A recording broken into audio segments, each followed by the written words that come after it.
प्यारे बच्चों, कैसे हैं आप सब लोग? अच्छे हैं ना? देखिए, आज आपकी मैम आपकी आकृति की किताब में पाठ 15 क्रिसमस केक पाठ का भाषा ज्ञान कराएंगी। तो चलिए शुरू करते हैं। देखिए, प्रश्न संख्या 5, इनसे दो दो शब्द बनाओ। आपको ये कुछ आधे वर्ण और पूरे वर्ण दिख रहे हैं, तो इन वर्णों को लेकर हमें यहाँ पर दो दो शब्द बनाने हैं।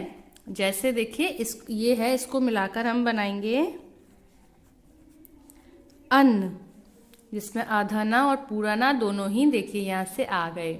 एक आप बनाओगे। उस तरह च और छ को लेकर बनेगा अच्छा। ठीक है। अब ये देखिए तम। अब तम को लेकर हमें एक नया वर्ड बनाना है, जैसे परमात्मा। तो देखिए त और म, इसमें आए ना, देखिए त और म है, उसी तरह यहाँ आए। अब देखिए अदस्सा और ता को लेकर हमने बनाया अस्त। तो देखिए इसमें स और ता वो भी आया। आगे के वर्ण आप खुद बनाएंगे। ठीक है। अब देखो प्रश्न संख्या 6, पढ़ो, समझो और लिखो। आप देखिए अ और आ, इन दोनों को मिलाकर क्या बना? आ, यानी कि छोटा अ और बड़ा आ दोनों को ही मिलाकर आ बन रहा है। तो यहाँ देखिए अंतर और आत्मा को जोड़कर क्या बनेगा? तो देखिए हमने यहाँ लिखा अंतर। अब देखिए जिस वर्ण पर कोई मात्रा नहीं होती उस पर अ का स्वर होता है इसका। तो देखिए यहाँ कोई मात्रा नहीं है, यानी कि र पर अ का स्वर है और आत्मा में आ का। तो अ और आ को मिलाकर क्या बना? आ। तो हम अलग से आ नहीं लिखेंगे, आ की मात्रा लगा देंगे इस तरह, और ये हो गया अंतरात्मा। उसी तरह देखिए रत्न आकार, आकर। तो ना पर कोई भी मात्रा नहीं है, यानी कि इसमें अ का स्वर है, यहाँ पर अ और आ, यहाँ तो आ है ही, आ और अ को मिलाकर आ बना। तो ये क्या बना? रत्नाकर। समझे? तो इसी तरह आपको ये बाकी के जो वर्ण संधि विच्छेद हैं ये आपको पूरे करने हैं। अब देखिए प्रश्न संख्या 7, रेखांकित शब्दों के लिए रेखांकित शब्दों के लिंग बदलकर वाक्य दोबारा लिखो। अब लिंग जानते हो ना, लिंग दो प्रकार के होते हैं, स्त्रीलिंग एंड पुल्लिंग। तो जैसे पहला है वह एक गरीब बालक है, तो बालक यहाँ पर स्त्रीलिंग है पुल्लिंग है? पुल्लिंग है। तो इसको स्त्रीलिंग में बदलकर हमें लिखना है वह एक गरीब बालिका है। देखिए यहाँ बालक की जगह बालिका हो गया। उसी तरह बेटा, भगवान तुम्हारा भला करे, तो बेटा का क्या हो जाएगा? बेटी। यह बूढ़ा लाचार है, तो यहाँ हो जाएगा बूढ़ी। तो ये दोनों वाक्य आप खुद से बनाएंगे। अब देखिए प्रश्न संख्या 8, नए शब्द बनाओ। अब देखिए उप को लेकर के इसने एक नया शब्द बनाया, उपहार। उप में हार जोड़ दिया। अब उप में हम क्या जोड़ें जो हमारा एक नया शब्द बने? हमने मान जोड़ दिया, तो क्या बन जाएगा?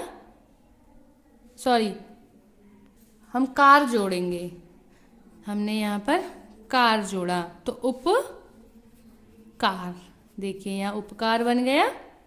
उसी तरह एक शब्द आप खुद बनाओगे। अब यहाँ देखिए अ के साथ सहाय जोड़ा, तो यहाँ बन गया असहाय। उसी तरह अगर हम अ के साथ सफल को जोड़ेंगे तो क्या बन जाएगा? असफल। अब यहाँ का एक वर्ण और यहाँ का एक शब्द, सॉरी, वो आपको खुद करने हैं। अब देखिए गतिविधि कार्य है। हर त्योहार को मनाने का कोई ना कोई कारण है। नीचे दिए गए त्योहार कब और किन कारणों से मनाए जाते हैं, चर्चा करो और लिखो। तो देखिए यहाँ पर कुछ त्योहार दिए हैं, ये कब मनाए जाते हैं और क्यों मनाए जाते हैं वो आपको यहाँ पर लिखना है। जैसे कि पहले आपका सबसे पहले दिया है बाल दिवस। बाल दिवस हम कब मनाते हैं? 14 नवंबर को। कब मनाते हैं? 14 नवंबर को। और क्यों मनाते हैं? चाचा नेहरू के जन्मदिन के अवसर पर। समझे? तो इसी तरह जन्माष्टमी कब मनाते हैं, मम्मा से पूछना आप, तो वो लिखना यहाँ पर।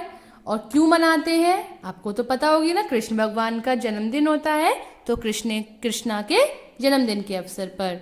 उसी तरह होली, दीपावली, गांधी जयंती, ये कब मनाए जाते हैं वो आपको यहाँ लिखना है, और क्यों मनाते हैं वो यहाँ लिखना है। अब देखिए, विभिन्न त्योहारों के चित्र इकट्ठे कर कर एक कोलाज तैयार करो। कोलाज होता है जहाँ एक ही फ्रेम में या एक ही पेपर पर काफ़ी सारे फोटोज अलग अलग चीज़ों के। तो कई तरह के त्यौहार होते हैं, होली, दीपावली, ईद, क्रिसमस डे। तो इन सभी फेस्टिवल्स या त्योहारों के पिक्चर्स आपको कलेक्ट करने हैं और उन सबको अपनी नोटबुक में एक पेज पर पेस्ट करना है। अब देखिए, जो त्यौहार आपको अच्छा लगता है उसका चित्र बनाओ और उस पर एक अनुच्छेद लिखो।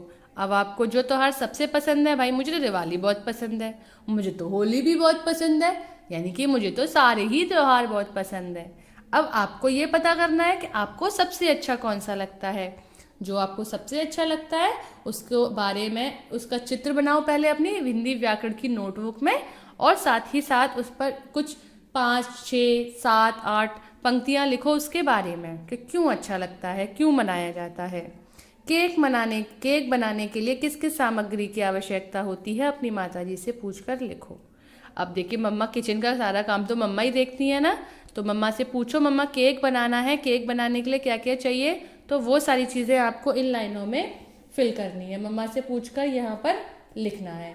ठीक है, तो अब आपका होमवर्क ये है, आपको प्रश्न संख्या 82 और 83 पर प्रश्न संख्या 5, 6, 7, 8 और गतिविधि कार्य आपको अपनी किताब में करना है, ये वाला भी, बट ये दोनों जो है गतिविधि कार्य के ही भाग है, ये आपको अपनी नोटबुक में करना है। ठीक है।